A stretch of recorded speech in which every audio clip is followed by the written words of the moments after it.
Bienvenue à Arrêt sur le monde. L'écoféminisme, vous connaissez, c'est un mouvement qui est né dans les années 70 en Inde et qui a eu un certain écho en Occident également. Mais vous risquez d'en entendre parler à nouveau puisque le mouvement connaît un nouvel élan dans le cadre de la lutte au changement climatique. L'écoféminisme articule les revendications en faveur du droit des femmes à la préservation de la nature. Il s'agit d'une façon de lutter contre le système patriarcal et capitaliste qui détruit l'environnement et oppresse les femmes. Ce mouvement part du postulat que la destruction environnementale a un impact considérable sur les femmes. En effet, les femmes représentent 70 % des individus vivant sous le seuil de la pauvreté et ont 14 fois plus de chances de mourir lors d'une crise écologique. Par conséquent, les écoféministes demandent à ce que la nature ne soit plus considérée comme une ressource que l'on peut manipuler et s'approprier au nom de l'intérêt global. Ce mouvement prend racine en Inde dans les années 70 lorsque le gouvernement a entamé la déforestation de la région de l'Himalaya, provoquant des glissements de terrain, une pénurie de bois pour le chauffage et la destruction des cours d'eau. Les femmes ont particulièrement été affectées et elles se sont mobilisées massivement pour qu'on les reconnaisse enfin dans la lutte écologique.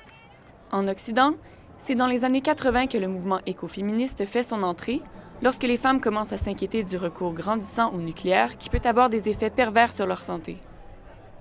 Dans de nombreuses régions du monde, notamment issues de communautés autochtones, les groupes écoféministes sont à la tête de luttes contre l'exploitation des gaz de schiste en Amérique du Nord ou de l'accaparement des terres en Amérique latine, en Asie et en Afrique.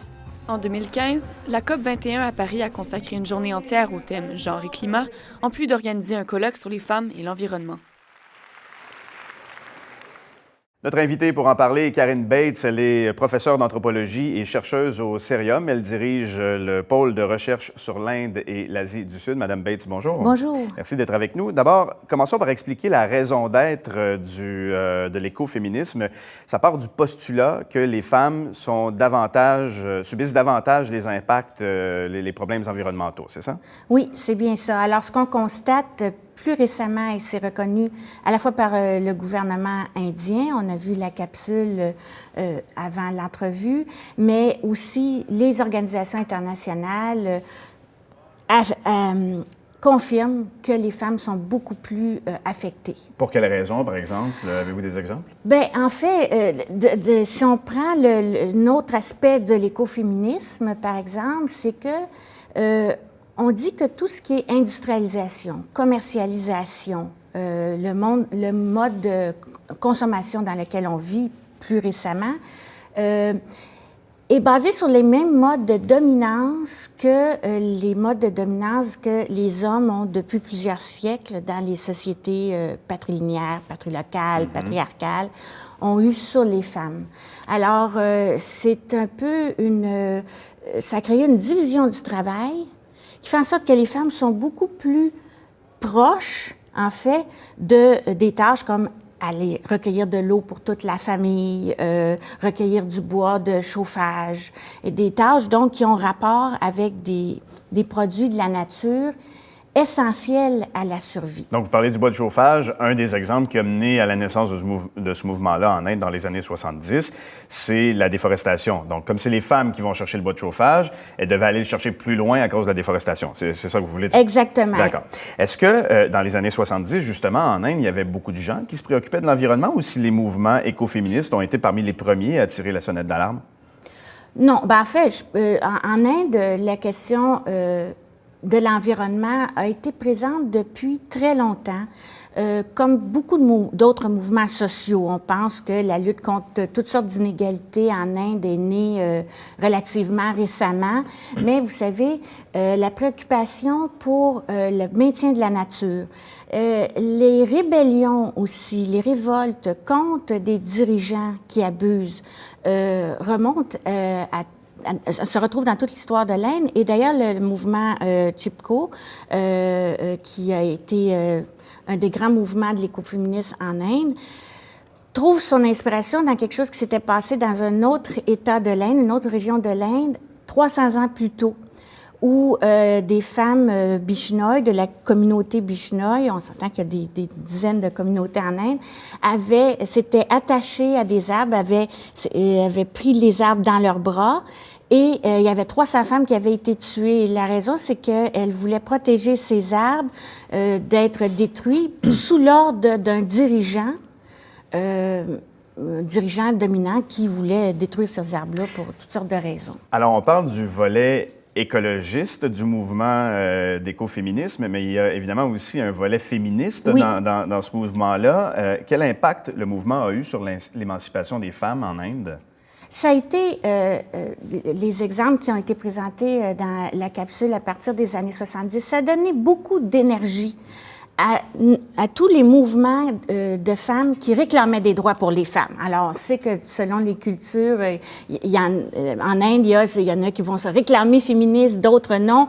Le fait est qu'autour du droit des femmes, ça a donné un souffle, une inspiration, et ça s'ajoute, comme je disais, à plusieurs décennies de lutte que les femmes ont menées, et ça leur a montré qu'ils peuvent faire des choses. Est-ce que c'est un impact qui a été durable ou qui s'est estompé rapidement? Oh non, c'est tout à fait durable, parce que les actions qui sont prises par les mouvements écoféministes sont très concrètes. Hein? Bon, j'avais parlé, par exemple, du fait qu'on s'attache autour des arbres.